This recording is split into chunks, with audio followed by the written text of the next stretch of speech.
Hi friends, আশা করি আপনারা সকলেই ভালো আছেন। Knowledge makes you better one চ্যানেলটিতে আসার জন্য আমি দীপঙ্কর পাত্র আপনাদের সকলকে আন্তরিকতার সঙ্গে ধন্যবাদ জানালাম। বন্ধুরা, গত 18/2/25 তারিখে খড়গপুরে শিলাবৃষ্টি হয়েছিল, কিন্তু খড়গপুর থেকে মাত্র 40 থেকে 50 কিলোমিটার দূরে 20/2/25 তারিখে কেন সাধারণ বৃষ্টি হলো, শিলাবৃষ্টি হলো না কেন? এই ধরনের প্রশ্ন প্রায়ই আমাদের মাথার মধ্যে আসে। এর উত্তর খোঁজার জন্য আমাদেরকে অবশ্যই জানতে হবে যে শিলাবৃষ্টি কেন হয়, আকাশে কিভাবে বরফের টুকরো গঠিত হয়। তাহলে বন্ধুরা চলুন দেখা যাক যে কিভাবে শিলাবৃষ্টি গঠিত হয়। তার আগে বৃষ্টিপাত কিভাবে হয় এই ধারণাটা এক্ষেত্রে কাজে লাগবে। একটু দেখা যাক যে বৃষ্টিপাত কিভাবে গঠিত হয়। সূর্যের তাপে বিভিন্ন জলাশয়, নদী, সমুদ্র থেকে গঠিত জলীয় বাষ্প যখন কোনো এক জায়গার বায়ুমণ্ডলে অবস্থান করে এবং ওই জায়গার বিস্তীর্ণ এলাকার বায়ু যখন গরম হয়, আর আমরা জানি যে গরম বায়ু হালকা হয়, গরম বায়ু হালকা হওয়ার জন্যে ওই হালকা বায়ু কি করে, ওপরে ওঠে, কারণ ওপরের ভারী বায়ু তখন নিচে নামার চেষ্টা করে। এই যে বিস্তীর্ণ এলাকার গরম বায়ু হালকা হয়ে ওপরে ওঠা এবং ওপরের ভারী বায়ু নিচে নামার সময় এই মধ্যবর্তী সময়ে যে বায়ুশূন্যতার সৃষ্টি হয়, সেই বায়ুশূন্যতা পূরণ করার জন্য আশেপাশের চারপাশ থেকে বায়ু ছুটে আসে, আর এই সময় সৃষ্টি হয় ঝড়। হালকা বায়ুর ওপরে ওঠা এবং ভারী বায়ুর নিচে নামা, এই যে প্রবাহটা, এই প্রবাহটাকে বলা হয় পরিচলন স্রোত। এই পরিচলন স্রোতের জন্য গরম ও হালকা এবং জলীয় বাষ্পযুক্ত বায়ু ওপরে ওঠে এবং এই ঝড় যে সৃষ্টি হয়, এই ঝড়ের জন্য ওই জলীয় বাষ্পযুক্ত বায়ু আরও একটু ওপরে ওঠে। আর আমরা জানি যে বায়ুমণ্ডলের যত ওপরে ওঠা যায় ততই বায়ুমণ্ডলের উষ্ণতা কমতে থাকে, কারণ বাতাসে থাকা বিভিন্ন গ্যাসীয় কণাগুলির মধ্যে বেশিরভাগ ভারী গ্যাসীয় কণাগুলি বায়ুর ঊর্ধ্বমুখী প্রবাহকে কাটিয়ে পৃথিবীর মাধ্যাকর্ষণ বলের জন্য ভূপৃষ্ঠ সংলগ্ন বায়ুমণ্ডলে অবস্থান করে। এর ফলে ওপরের দিকে খুবই কম সংখ্যক গ্যাসীয় কণা দেখতে পাওয়া যায়। আর যেহেতু ওপরের দিকে কম সংখ্যক গ্যাসীয় কণা থাকে, ওই গ্যাসীয় কণাগুলির মধ্যে সংঘর্ষটাও খুবই কম পরিমাণে হয়। আর আমরা জানি গ্যাসীয় কণাগুলির মধ্যে সংঘর্ষ হলে সৃষ্টি হয় তাপ, এর ফলে উষ্ণতা বৃদ্ধি পায়।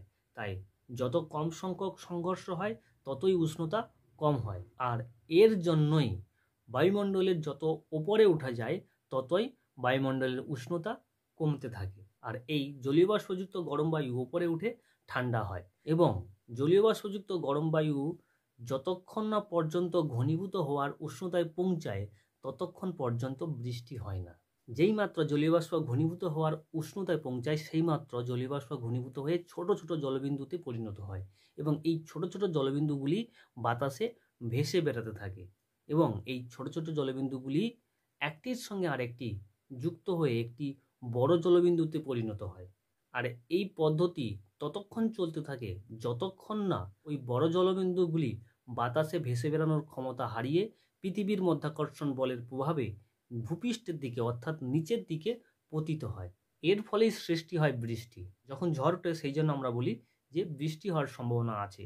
কখনো আবার বিনা ঝড়েও বৃষ্টিপাত হয়, অর্থাৎ বাতাসে থাকা জলীয় বাষ্প ঘনীভূত হওয়ার উষ্ণতায় পৌঁছানোর পরেই বৃষ্টিপাত হয়। আমরা জানলাম যে কিভাবে বৃষ্টিপাত ঘটে, কিন্তু এখন প্রশ্ন হলো সমতল ভূমি, মালভূমি এবং ছোট ছোট পাহাড়ি অঞ্চলগুলিতে কেন শিলাবৃষ্টি হয়?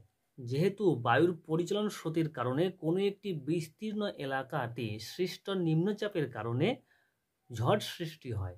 এই ঝড় যদি কোনো কারণে ঘূর্ণিঝড়ে পরিণত হয় তখন ঝড় সামনের দিকে প্রবাহর থেকে ঊর্ধ্বমুখী প্রবাহটা বেশি হয়।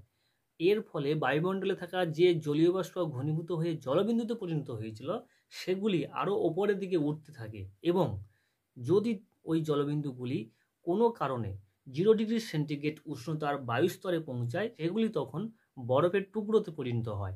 আর এই ছোট বড় বরফের টুকরোগুলো একটির সঙ্গে একটি সংঘাত ঘটে, আর সংঘাত ঘটলে কি হয়, চাপে ওই বরফের টুকরোগুলো একটার সঙ্গে আরেকটি যুক্ত হয়ে বড় বরফের টুকরোতে পরিণত হয়, এবং ওই বরফের টুকরোগুলো বাতাসে ভেসে বেড়ানোর জন্য যে ঊর্ধ্বমুখী বল পায় সেই ঊর্ধ্বমুখী বলগুলির থেকে যদি পৃথিবীর মাধ্যাকর্ষণ বলের প্রভাবটা বেশি হয়, তখন ওগুলি বাতাসে ভেসে বেড়ানোর ক্ষমতা হারিয়ে নিচের দিকে পতিত হয় এবং সৃষ্টি হয় শিলাবৃষ্টি। আর এই জন্য খড়গপুরে শিলাবৃষ্টি হলেও খড়গপুর থেকে 40 থেকে 50 কিলোমিটার দূরে শিলাবৃষ্টি না হয়ে সাধারণ বৃষ্টি হয়েছে। কারণ খড়গপুরে যে শিলাবৃষ্টি হয়েছিল সেখানকার জলীয় বাষ্প কোনো কারণে হয়তো 0°C উষ্ণতার বায়ুস্তরে পৌঁছে গিয়েছিল, কিন্তু খড়গপুর থেকে 40 থেকে 50 কিলোমিটার দূরে বিস্তীর্ণ এলাকাতে যে বৃষ্টিপাত ঘটেছিল সেখানকার জলীয় বাষ্প হয়তো 0°C উষ্ণতার বায়ুস্তরে পৌঁছাতে পারেনি। এখন প্রশ্ন হলো, ঠিক কত উচ্চতাতে জলীয় বাষ্প জলবিন্দুতে পরিণত হতে পারে এবং ঠিক কত উচ্চতাতে জলবিন্দু বরফে পরিণত হতে পারে? এর নির্দিষ্ট কোনো উচ্চতা নেই।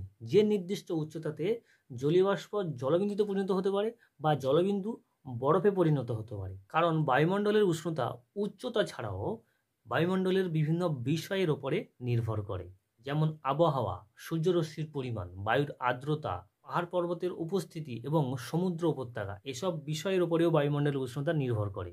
তবে জলীয় বাষ্পযুক্ত বাতাস উপরে উঠে ঠান্ডা হওয়ার আরেকটি কারণ হলো, যত উপরে উঠা যায় ততই কি হয়, গ্যাসীয় অণুগুলির পরিমাণ কম থাকে, অর্থাৎ যত উপরে ওঠা যায় তত বায়ুমণ্ডলের চাপ কমতে থাকে।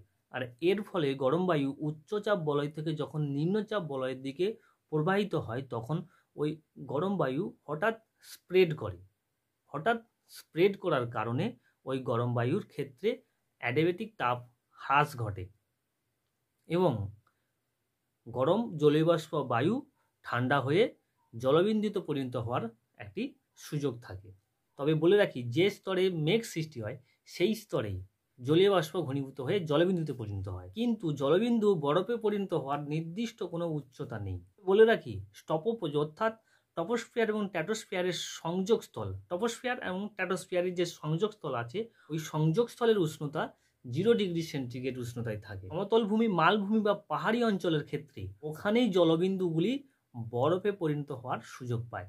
তাহলে বন্ধুরা, আজকে জানলাম যে কিভাবে শিলাবৃষ্টি গঠিত হয়।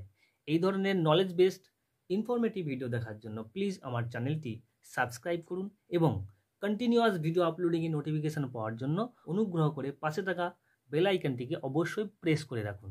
তাহলে বন্ধুরা, দেখা হচ্ছে পরবর্তী ভিডিওতে। যেতে যেতে আপনাদের জন্য একটি উক্তি, always remember that knowledge makes you better one.